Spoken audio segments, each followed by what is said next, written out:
कल्पना कीजिए आप एक ऐसी पृथ्वी पर खड़े हैं जहां मानव नामक प्रजाति कभी अस्तित्व में ही नहीं आई। न शहर, न सड़कें, न वाहन, न कृषि भूमि, न औद्योगिक संरचनाएं और न ही आकाश को चीरती हुई मशीनें। न किसी इमारत की छाया है, न किसी इंजन की आवाज़, न किसी मशीन की गूंज। इसके स्थान पर जो दृश्य आपके सामने है वह इतना विस्तृत, इतना शांत और इतना जीवंत है कि यह विश्वास करना कठिन हो सकता है। आप उसी पृथ्वी पर खड़े हैं जिसे आज हम जानते हैं। जहां आज विशाल महानगर स्थित है वहां केवल प्रकृति का पूर्ण और अबाधित प्रभुत्व दिखाई देता है। दिल्ली, न्यूयॉर्क, लंदन या टोक्यो के स्थानों पर कंक्रीट के जंगलों के स्थानों पर असली जंगलों का साम्राज्य फैला हुआ है। अनंत तक फैले घने वन, ऊंचे ऊंचे वृक्ष और ऐसी हरियाली जो आंखों की सीमा को भी चुनौती दे देती है। वृक्ष इतने सघन है कि सूर्य का प्रकाश धरती तक केवल छन छन कर पहुंचता है, जैसे वह भी इस प्रकृति की अवधारणा से होकर धीरे धीरे गुजर रहा हो। वायु में मिट्टी की प्राकृतिक सुगंध, फूलों की हल्की महक और गीली पत्तियों की ताजगी घुली हुई है। हर दिशा में जीवन ही जीवन है। कीटों की हलचल, पक्षियों की आवाजें, जानवरों की गतिविधियां और हवा में पत्तों की सरसराहट, यह सब मिलकर एक ऐसा संगीत रचते हैं जिसे कोई मानव संगीतकार कभी बना ही नहीं सकता। सामने हाथियों का विशाल झुंड धीरे धीरे वन क्षेत्र से गुजर रहा है। उनके भारी कदमों से धरती हल्के हल्के कंपन का अनुभव कर रही है, जैसे पृथ्वी स्वयं सांस ले रही हो। कुछ हाथी अपने शावकों को बीच में लेकर चल रहे हैं, उन्हें सुरक्षा का घेरा प्रदान करते हुए। दूर विस्तृत घास के मैदानों में हिरणों के समूह तेजी से दौड़ रहे हैं, जैसे हवा के साथ प्रतिस्पर्धा कर रहे हों। जिराफ ऊंचे वृक्षों की शाखाओं से पत्ती खींच रहे हैं और दूसरी ओर शेरों की गहरी गर्जना पूरे वातावरण में गूंज रही है, जिसे कुछ क्षणों के लिए पूरा जंगल सतर्क हो उठता है।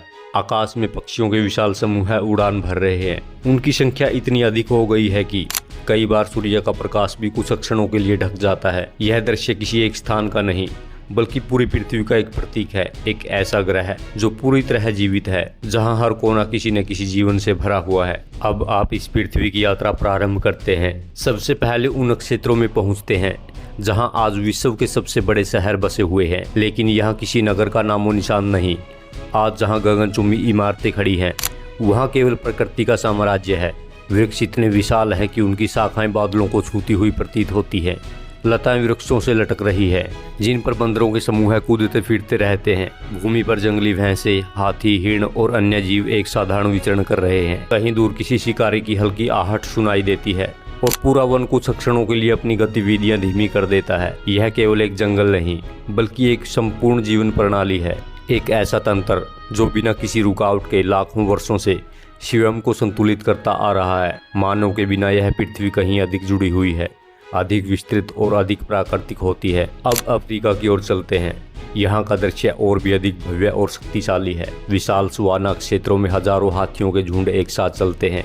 उनके साथ छोटे छोटे शावक भी हैं जो अपने बड़ों के समूहों के बीच सुरक्षित महसूस करते हैं। वृद्ध हाथी मार्गदर्शन करते हैं और पूरा झुंड उनके पीछे अनुशासित रूप से चलता है। जल की खोज में वो कई किलोमीटर की यात्रा करते हैं और किसी नदी या झील तक पहुँचते हैं। वहाँ केवल कुछ नहीं बल्कि हजारों जीव एक साथ जल ग्रहण कर रहे होते हैं। झेवरा, जिराफ, भैंसें, हिरण और अन्य प्राणी। आकाश में गिद्ध और बाज लगातार चक्कर लगाते रहते हैं, क्योंकि वहाँ जीवन और मृत्यु दोनों खुले रूप से संचालित होते हैं। कोई छिपाव नहीं, कोई कृत्रिम सुरक्षा नहीं, सब कुछ प्रकृति के नियमों के अनुसार चलता है। शिकारी जीव भी उतने ही शक्तिशाली हैं। शेरों के समूह खुले मैदानों में घूमते हैं। चीते बिजली की गति से शिकार का पीछा करते हैं और तेंदुए वृक्षों की छाया में धैर्यपूर्वक शिकार की प्रतीक्षा करते हैं। यहाँ हर जीव को अपने अस्तित्व के लिए संघर्ष करना पड़ता है और यही संघर्ष इस संसार को संतुलित रखता है। अब दक्षिण अमेरिका की ओर चलते हैं। अमेजन वर्षावन आज की तुलना में कहीं अधिक विशाल और अखंड होता। जहां तक नजर जाती केवल हरियाली ही हरियाली दिखाई देती। जैगुआर शांत और रहस्यमय तरीके से वन में विचरण कर रहे हैं। बंदरों के समूह वृक्षों पर छलांग लगाते हैं और पक्षियों की अनगिनत प्रजातियां हवा में रंग भर देती हैं। नदियों में विशाल मछलियां और मगरमच्छ अपने प्राकृतिक आवास में स्वतंत्र रूप से जीवन जी रहे हैं। वर्षा के बाद उठती जलवाष्प पूरे वातावरण को रहस्यमय और जादुई बना देती है। यहाँ हर अक्षण जीवन और खतरे का मिश्रण है। वृक्षों की गहराइयों में ऐसे जीव हो सकते हैं जिन्हें आज तक कोई नहीं जानता।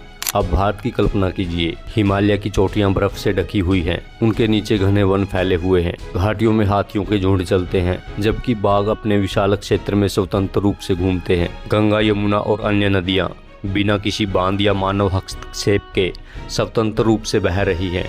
उनके किनारों पर घने वन, दलदली भूमि जहां सुबह और शाम पक्षियों की आवाज़ें गूंजती है। यहाँ बाघ सीमित नहीं बल्कि पूरे भूभाग में स्वतंत्र हैं। हिरण खुले मैदानों में दौड़ते हैं और पूरा पारिस्थितिक तंत्र एक प्राकृतिक लय में चलता है। अब समंदर की ओर चलते हैं।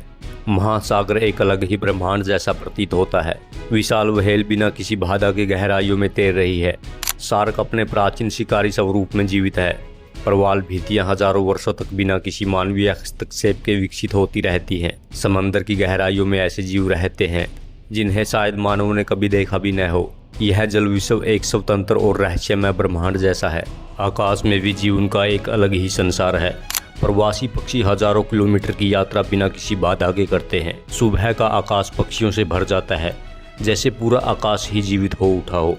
लेकिन इस संसार में केवल सौंदर्य ही नहीं, यहाँ संघर्ष भी उतना ही वास्तविक है। भोजन की कमी, रोग, प्राकृतिक आपदाएं, सब कुछ मौजूद है। वनाग्नि फैलती है, नदियाँ अपना मार्ग बदलती है, ज्वालामुखी फटते हैं। प्रकृति दयालु नहीं होती लेकिन वह संतुलित अवश्य होती है। हर जीव को अपने अस्तित्व के लिए संघर्ष करना पड़ता है। अब रात का समय है। आप एक घने वन में खड़े हैं। चारों ओर गहरा अंधकार है लेकिन आकाश में असंख्य तारे चमक रहे हैं। हवा में पत्तों की हल्की सरसराहट है। दूर कहीं हाथियों की आवाज़, किसी शिकारी की गर्जना और झिंगूरों की ध्वनि मिलकर एक अजीब सा संगीत बना रही है। पूरा वन ऐसा लगता है जैसे वह स्वयं सांस ले रहा हो। और उसी क्षण आपको यह अनुभूति होती है, इस पृथ्वी को मानव की आवश्यकता ही नहीं थी। पृथ्वी ने मानव को जन्म दिया, न कि मानव ने पृथ्वी को। यदि मानव कभी अस्तित्व में न आते तो यह संसार और भी विशाल, और भी सुंदर और भी जंगली तथा और भी अधिक प्राकृतिक होता। किंतु संभवतः उसे देखने वाला कोई नहीं होता। और यही सबसे बड़ा सवाल है कि क्या सौंदर्य तब भी सौंदर्य कहलाता है जब उसे देखने वाला कोई न हो।